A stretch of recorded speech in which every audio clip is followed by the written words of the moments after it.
মানুষ বলে যে বাপ দাদা ওগুলি কিছু করে গেছে, আর আজকে নতুন নতুন হাদিস দেখতেছি। হাদিস শব্দের শুধু শাব্দিক অর্থ 10-এর অধিক, শুধু হাদিস শব্দ। আমরা খালি বলি হাদিস মানে কথা বাণী, কিন্তু হাদিস শব্দের একটি অর্থ জানেন, তার নাম হলো জাদীদ, নতুন। যত হাদিস পড়বেন সব নতুন বানাবো, নতুন। হাদিস শব্দের অর্থ হলো নতুন, কাহিনী, ওয়াজ, উপদেশ, এরকম খবর, সংবাদ। তো হাদিস শব্দের তো হচ্ছে যে তোমার বাপ দাদার বিরোধিতা করতেছে, এগুলো নতুন নতুন কিছু নিয়ে আসছে, এটা কি ধরনের কথা? এটা তো আমাদের বাপদাদার বিরুদ্ধের আইনে চলতেছে। বাপদাদার নিয়মগুলো যদি মানতো তাহলে আমরা বিবেচনা করব। 5 নাম্বার হচ্ছে আপনি আসলে নেতৃত্ব লোভী লোক। আপনি নেতৃত্ব নেওয়ার জন্য, ক্ষমতা পাওয়ার জন্য আপনি এগুলা করতেছেন, অর্থাৎ আমাদের কাছ থেকে ক্ষমতা কেড়ে নিচ্ছেন। আপনার নেতৃত্বের লোভ আছে, আর আপনি হচ্ছেন একজন মিথ্যাবাদী, যেটা রাসূলকেও বলেছিলেন এবং আপোষ করতেও বলেছিলেন যে আমরা একটু মিউচুয়াল হই, সমঝোতার ভিতরে আসি, যে তুমি আমাদের মাবুদের 1 বছর পূজা করবো আর তোমার আল্লাহর পূজা 1 বছর করবো, আর তুমি যদি ধন সম্পদ চাও তাহলে আরবের সব ধন সম্পদ দেওয়া হবে। এরপরে তাও যদি না হয়, আরব বিশ্বের সবচেয়ে সুন্দরী রমণী যেটা, সেটা তোমাকে দেওয়া হবে। কুল ইয়া আইয়ুহাল কাফিরুন লা আ'বুদু মা তা'বুদুন, তখন এই সূরা নাজিল হলো, সূরা কাফিরুন। তো তাহলে এই আপত্তিগুলি তখন তুলেছিল। তো যাই হোক, আমাদের দেশে বর্তমানে প্রেক্ষাপটে রাতারাতি এক রাতেই দক্ষিণ অঞ্চলের ডিস্ট্রিক্ট প্লাবন হয়ে গেছে, যে 40 বছরে বন্যা দেখে নাই। তো বন্ধু তো মাঝে মধ্যেই কিছু গন্ধ দেয়, এখন এই বন্ধু রাষ্ট্রের এখন পেলা। তো আমরা অন্তত আমাদের এলাকায় নদী নালা কম, যার কারণে আমরা এই জিনিসটা বুঝি না। কিন্তু যে এলাকায় নদী মাতৃক দেশ গড়ে উঠেছে, এই সমস্ত নদী এলাকায় এখন প্লাবিত। এখন বন্যার পানি কতটুকু আছে, কয়দিন পর্যন্ত চলবে চলুক, কারণ আকাশের পানি তো নেই। এখন এই নদীর পানি যতটুকু আছে যাক। তো এখন যেমন পানি দিছে, এই পানিটা যদি খরার সময় দেয় তাহলে ইন্ডিয়ার প্রশংসাটা খুব ভালো করে করা যেত। খরার সময় তুমি পানি দাও না, আর এখন বর্ষার তুমি পানি দিয়ে তুমি বাংলাদেশের মানুষকে ডুবিয়ে মারতে যাচ্ছ। ঝাল মিটানোর জায়গা পাওনি না, তুমি ওই পানিতে তোমার ঝাল মিটে নাই, তুমি এখন বাংলাদেশের মানুষকে ডুবিয়ে মেরে ঝাল মিটানোর চেষ্টা করতেছ। এতটা করাটা ঠিক হবে না। আল্লাহ পাক সবই বুঝেন। ও মাকারু মাকার আল্লাহ আল্লাহু খায়রুল মাকিরিন। ষড়যন্ত্র করতেছে, ষড়যন্ত্র করো, কিন্তু আল্লাহর ষড়যন্ত্রের উপর আর ষড়যন্ত্র নাই। আপনার ইব্রাহিমের বিপরীতে দাঁড়িয়েছিল নমরুদ। নমরুদের জুতা পিটন খেয়ে তাকে বিদায় নিতে হয়েছে। জুতা, ন্যাংরা মশা, আর ইব্রাহিমের দলবল লাগে নাই। ওই ন্যাংরা মশা লাগবে ঢুকে মাথা পর্যন্ত গেছে, আর ওর বাড়ির কামলা দিয়ে জুতা পিটা খেয়ে তাকে বিদায় হয়েছে।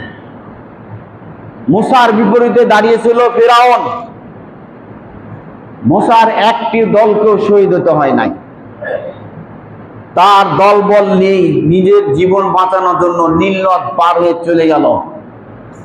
ফিরআউন মনে করেছে যে মুসা যে বরকত পেয়েছে আমিও হয়তো পেয়ে যাব, কিন্তু মুসা আলাইহিস সালামের দলবল যখন ওপারে পার হয়ে গেল, মনে করছে যে বিশ্ব রোড তৈরি করে দিয়েছে মুসা, এখন আমিও ওই রোড দিয়ে যেতে পারবো। কিন্তু আল্লাহ কার জন্য? মুসার জন্য করে দিয়েছেন। এরপরে সুন্দরভাবে ফিরআউনের দলবলকে নিয়ে যখন নীল নদের মাঝখানে এসেছে, তখন আল্লাহর পানিকে বলল, পানি তুমি এইবার ঢুকে যাও। আল্লাহ যদি নির্দেশ হয় জমিনকে বলবে। আরেকটা নূহ আলাইহিস সালামের ব্যাপারে আছে, আল্লাহ পানিকে অর্ডার করে যে তুমি এখন জমিনে প্রবেশ করো। আর তোমাকে উপরে থাকতে হবে না, প্রবেশ করো। আমরা আল্লাহর কাছে দোয়া করব, আল্লাহ আমাদের বাংলাদেশের 10টা ডিস্ট্রিক্টে যে পানি, তুমি এই জমিনকে নির্দেশ দাও, এই জমিন ফেড়ে চিটে আপনার পানি যেন নিচে বসে যায়, এই বরকতটা। এরপরে ফিরাউন তো গেল, এরকম বহু আছে। লুতের কওমেরা যে আচরণ করেছে, এই লুতের কওমদেরকে আকাশ থেকে পাথর পানি হচ্ছে, বৃষ্টি যেটা আমরা বলে থাকি যে পাথর, এই পাথরের বৃষ্টিতে তাদের কওমকে ধ্বংস করা হচ্ছে। আদ, সামদ, এরকম আপনার বড় বড় গোত্র ছিল, তারাও ধ্বংস হয়ে গেছে, কেউ টিকে নাই। আল্লাহর বিদ্রোহী মানুষকে নির্যাতন করে কেউ যদি মনে করে যে আমি পৃথিবীতে টিকে থাকব, আল্লাহর হুইল বর্ষি সুতা অনেক লম্বা ছেড়ে দিয়েছেন, আর জুলুমকারীর হায়াত হবে সবচাইতে লম্বা। একজন সৎ ব্যক্তির চেয়ে জুলুমকারীর হায়াত হয় অনেক লম্বা, কারণ আল্লাহকে দুনিয়াতেই জাহান্নামের কাজ করার জন্য সর্বোচ্চ ক্ষমতা দিয়ে দিয়েছেন, যেটা ফিরাউন, অন্য কেউ আল্লাহ দাবি করে না, ফিরাউন দাবি করেছিল আনা রব্বুকুমুল আ'লা। কিন্তু জাতিকে ভুল বুঝাতে বুঝাতে এক সময় গিয়ে এমন ভাবে বাঁধলো যে তাকে আর টিকতে হলো না। তো যাই হোক, এগুলো অনেক উদাহরণ আছে, এগুলো আপনারা জানেন। শুধু আমরা আবেগে কথাগুলি বলি, কাজ হয় কি জানি না। তবে এখন বর্তমানে বাংলাদেশের বাকি যে এলাকায় বন্যা হয় নাই, এদের দায়িত্ব এখন কি? এখন পকেটের টাকা বের করেন। দয়া করে সকলেই এই সাহায্যের জন্য দাঁড়িয়ে যান। আমরা প্রত্যেকটা ডিস্ট্রিক্টের লোক, প্রত্যেকটা মসজিদ, প্রত্যেকটা গ্রাম থেকে আমরা এই সহযোগিতা, বিভিন্ন সংগঠন, সরকারিভাবে যেভাবে হোক, যে যেখান থেকে পারেন, আমরা সকলেই সাধ্য মতো বিপদ মুহূর্তে, আপনি যদি একটা ভ্যানওয়ালা যদি 10 টাকা দেয়, আপনিও যদি একজন সামর্থ্যবান বিত্তবান ব্যক্তি যদি 10 টাকা দেন, তাহলে কিন্তু এই বিপদ মুহূর্তে আপনার দানটা উপযুক্ত হলো না। বিপদ মুহূর্তে উপযুক্ত একটা দান দিতে হবে, উপযুক্ত একটা সাহায্য করতে হবে, যেটা সমাজের মানুষকে সহযোগিতা করার মতো হবে। তো আমাদের এখানে আজকে এই বানভাসী ভাইরা যারা আজকে যারা আক্রান্ত হয়েছে, তাদের জন্য টাকা আদায় হবে। সামনে পিছনে ভাইরা থাকবে, আপনার এই টাকাটা আপনারা উপযুক্ত যতটুকু আজকে আপনি নিয়ে এসেছেন, যতটুকু দিলে আপনি উপযুক্ত মনে করেন, আপনার সাধ্য মতো আপনারা সবাই অংশগ্রহণ করবেন, সবাই সহযোগিতা করবেন। আপনার এই বানভাসীদের সহযোগিতার জন্য তাদের কাছে এটি পাঠিয়ে দেওয়া হবে। যে অন্যান্যরা দেখেন সবাই সেখানে পৌঁছে গেছে, চলে গেছে, আমরা তো যেতে পারবো না বা দিতে পারবো না, এরকমভাবে আমরা কারো কাছে এটি পৌঁছে দেব, যেটা তারা সেখানে পৌঁছে দিবে।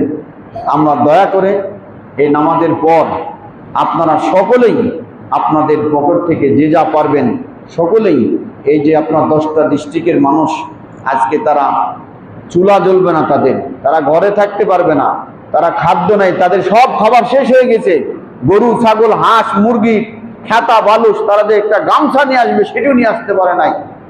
আজকে বিধবা মানুষ, বৃদ্ধ মানুষ, তারা আজকে, একটি লোক বলছে যে তার মাকে রেখে এসেছে, এরপরে এসে দেখে যে বাপ পানির ভিতরে ভাসছে।